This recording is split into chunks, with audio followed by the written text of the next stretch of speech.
Ciao.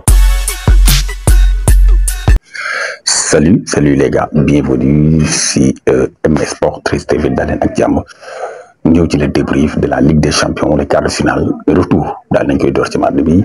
Paris Saint-Germain et Barcelone daal di qualifié ci demi-finale mais ils ont eu chaud. Donc Barça mu ngi demoon fële ci Dortmund ginnaaw bi nga xam ne match aller bi amoon na ndam 4-0, donc foofu la qualification était quasi assurée. Donc mu def foofu la ci Dortmund nag nañ ne foofu Guirassy moo fa ràññeeku vraiment. Donc il faut dire que le Dortmund a tout donné.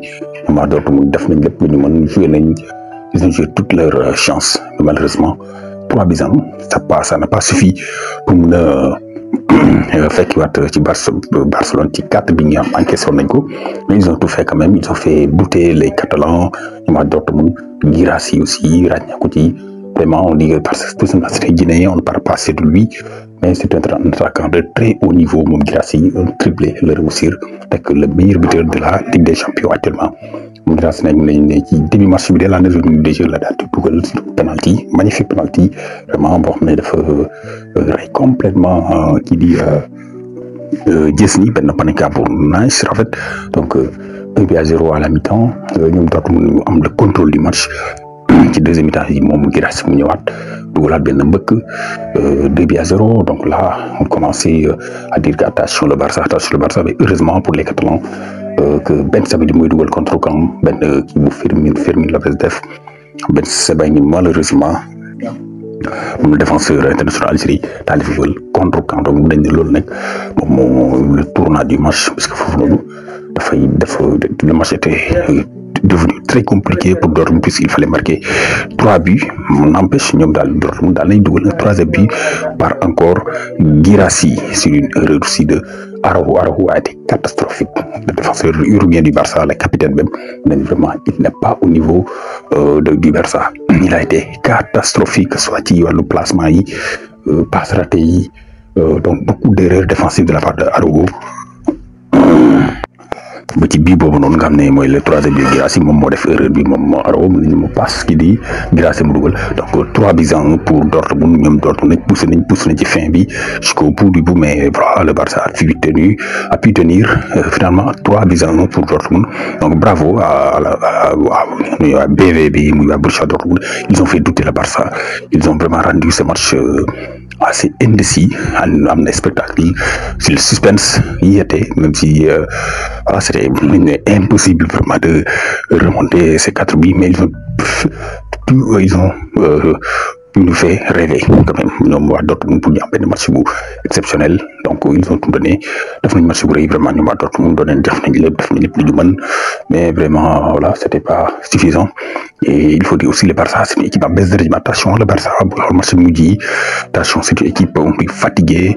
Ça part quand même le Barça bi ngeen tam moo gis ci temps yi le passé, parce que booy xool Barça match bi passé léegi ne difficilement 1-0, 1 but contre camp, tey 1 but contre camp, donc 2 buts sans avoir marqué. Attention ce Barça là, attention, il faut faire attention ci fin de saison bi. Donc est-ce que ce n'est pas la fatigue? Donc Barça mi ngi en difficulté vraiment. Ça marque le pas ces derniers matchs, mais finalement le Barça donc a fait l'essentiel, c'est-à-dire a obtenu son ticket pour les demi-finales. Mais attention la défaite 3-1, comme il y a des leçons à tirer, parce que là le niveau va s'élever. Beneen match bi Paris Saint-Germain moo demoon fële ci Angleterre daje ak Aston Villa. wax ci le Paris Saint-Germain, donc Paris Saint-Germain tamit ils ont eu chaud. Les Parisiens placé woon fële ci Aston Villa, ils ont eu chaud les Parisiens, parce que faut bien que ñoom ñoo mené 2-0 avec des buts des latéraux Achraf Hakimi ak Nuno Mendes la dugal 2-0, mais Aston Villa daf ñëw def benn petite remontada ci deuxième mi-temps bi, ñu dugal 3 buts coup sur coup. McGuinness, Tielemans ak noonu kon ça daal di dugal 3 buts coup sur coup. En moment donné sax nañ ne kii di Donnarumma dafa leen sauvé, puisque Aston Villa ci temps fort boobu di ci profité am ay occasion yu bëri, mais à chaque fois dañuy tombe ci li nga xamante ne si mooy Donnarumma. Donc mun nañ ni y avait un excellent Donnarumma qui a sauvé le Paris Saint-Germain. Donc Aston Villa sonal Paris acculé ko yëg ci kawam mais y avait un redressement comme ñu wax qui était droit dans ses bottes li ñu dóor mu génnee donc mu sauver le Paris Saint-Germain mais nag orage bi dafa passé Paris jëlaat le match mais donc Paris n'a pas perdu le fil du match puisque les Parisiens dañu jëlaat match bi au contrôle notamment ak changement yi Désiré Doué dugg donc le Paris jëlaat bal bi téye bal bi football créé même ay occasion pas mal d'occasions donc gérer la fin du match.